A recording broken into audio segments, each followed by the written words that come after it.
श्री शिवाय नमस्तुभ्यम। हर हर महादेव। ए भोलेनाथ, अगर शिव महापुराण पढ़ते हुए मुझसे कोई गलती या त्रुटि हो जाए तो मुझे क्षमा करना। दोस्तों, आज हम प्रथम खंड के 16वें अध्याय का आनंद लेंगे। श्री शिवाय नमस्तुभ्यम। हर हर महादेव। 16वां अध्याय। ब्रह्मा जी ने कहा, हे नारद, जब भी गुणनिधि का पिता अपनी पत्नी से पुत्र के विषय में पूछता, वह इसी प्रकार टाल दिया करती। इस प्रकार यज्ञदत्त अपने पुत्र के अवगुणों को न जान सका और वह बहुत दिनों तक इसी प्रकार दुष्कर्म करता रहा। जब उसकी अवस्था 16 वर्ष की हुई तब उसका विवाह कर दिया गया। पत्नी भी पतिव्रता, शीलवती एवं सर्वगुण संपन्न मिली। गुणनिधि को ऐसी पवित्र पतिव्रता पत्नी प्राप्त हुई, फिर भी वह अपनी कुसंगति एवं दुष्कर्मों को न त्याग सका। उसकी माता सदैव सदुपदेश देती तथा भिन्न भिन्न प्रकार की कथाओं द्वारा उत्तमोत्तम दृष्टांत देती हुई कहती, हे गुणनिधि,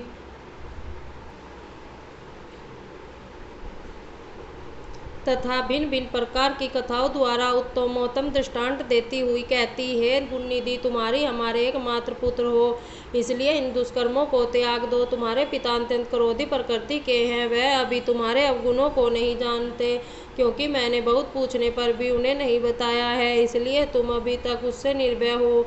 यदि किसी दिन उन्हें इन कर्मों का पता चल गया तो वे मुझे और तुम्हें दोनों को दंड देंगे। इससे यही उत्तम है कि उन्हें पता लग इससे पहले ही तुम कुसंगति को त्याग कर सत्कर्म करो। हे पुत्र, तुम्हारी पत्नी बुद्धिमती, महारूपवती तथा उच्च कुल की है, उसी प्रकार तुम भी गुणवान तथा उच्च कुल के हो।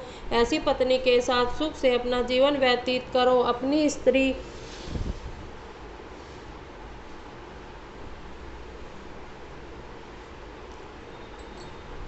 का त्याग करना महापाप है। तुम पिता के धर्म पर चलो, नहीं तो सारा संसार तुमको बुरी दृष्टि से देखेगा। तुम मुझको तथा अपने पिता को क्यों लज्जित करते हो? तुम अन्य घरों के लड़कों को तो देखो, वे नित्य वेद पाठ करते हैं। जब यहाँ के राजा को तुम्हारे अवगुणों के विषय में ज्ञात होगा तो वह तुम्हारे पिता से अप्रसन्न होकर उनका मासिक शुल्क देना बंद कर देंगे। अभी तो लोग यह कहकर टाल देते हैं कि तुम यह अवगुण के कर्म लड़कपन के कारण करते हो, परंतु अवस्था बढ़ जाने पर सब लोग तुम पर हंसेंगे तथा व्यंगपूर्ण तानों से कहेंगे कि अब तुम्हारा कुल अति पवित्र हुआ। वे तुम्हारे पिता की ही निंदा करेंगे और इन्हीं सब कारणों से तुम्हारे पिता नरकगामी होंगे। सब लोग इसका दोषी मुझे ही को ठहरावेंगे। वे कहेंगे कि इसी ने पाप कर्म से गर्भ धारण कर ऐसा पुत्र उत्पन्न किया है। क्योंकि तुम्हारे पिता निष्पाप हैं, वे वेद एवं धर्मशास्त्र के ज्ञाता हैं। मैं भी अपने पति के सिवाय और किसी पुरुष को नहीं जानती हूँ तथा निष्पाप होकर गृह कार्य में संलग्न रहती हूँ, परंतु यह सब भगवान की इच्छा है कि मेरे गर्भ से तुम जैसा दुख देने वाला कुपुत्र उत्पन्न हुआ है। इस प्रकार गुणनिधि की माता ने उपदेश देती भिन्न भिन्न प्रकार से समझाती, परंतु गुणनिधि पर उसका कोई प्रभाव नहीं पड़ता था। ब्रह्मा जी बोले, हे नारद, गुणनिधि को यदि मेरे समान कोई भी और गुरु मिलता तो भी उस मूर्ख के मन में बुद्धि उत्पन्न न होती। गुणनिधि की माता उपदेश करते करते थक गई, परंतु गुणनिधि पर कोई प्रभाव नहीं पड़ा। वह सदैव जुआ खेलता, चोरी करता, मदपान करता और वेश्याओं के साथ भोग करने में अपना समय व्यतीत करता था। इस प्रकार उसने कुछ ही दिनों में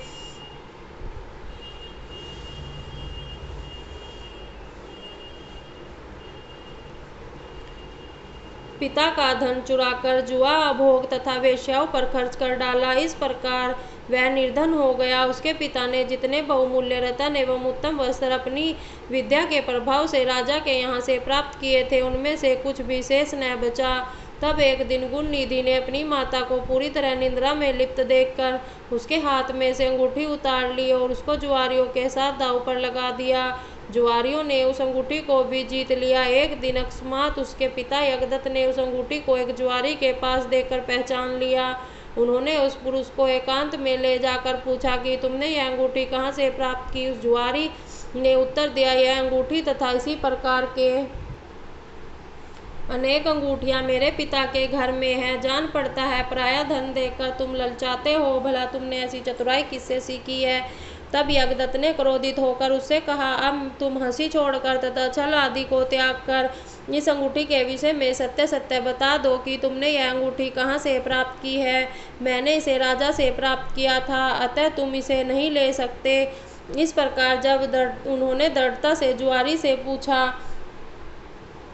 तो उसने सब सत्य बता दिया, सत्य बात उनको बता दी और कहा कि तुम मुझको डराते धमकाते क्यों हो। मैंने कोई चोरी नहीं की है, यही क्या और भी बहुत सी वस्तुएं मैंने तुम्हारे लड़के से जुए में जीती हैं। अनेक रत्न, सोने चांदी के आभूषण, पीतल तांबे आदि के बर्तन जो तुम्हारे घर में थे, हम सब लोगों ने वे सब तुम्हारे लड़के से जीत लिए हैं। वह केवल जुआ ही नहीं खेलता अपितु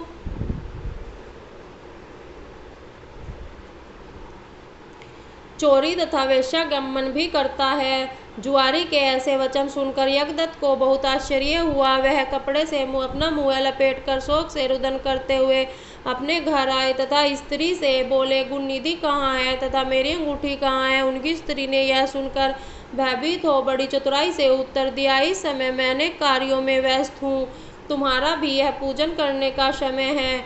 मुझे तुम्हारे प्रेमी अतिथियों का भोजन बनाना है।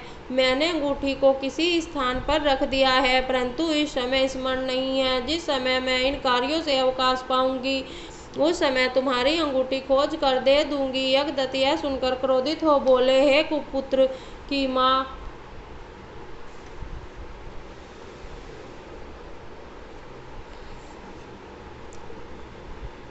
छल वार्ता में चतुर, मैंने जिस दिन भी तुमसे यह पूछा कि गुणनिधि कहाँ है, तभी तुमने यह उत्तर दिया कि वह अपने साथियों सहित विद्या अध्ययन के लिए पाठशाला गया है। अच्छा, यदि अंगूठी नहीं मिलती तो अन्य वस्तुएं मुझे लाकर दिखाओ।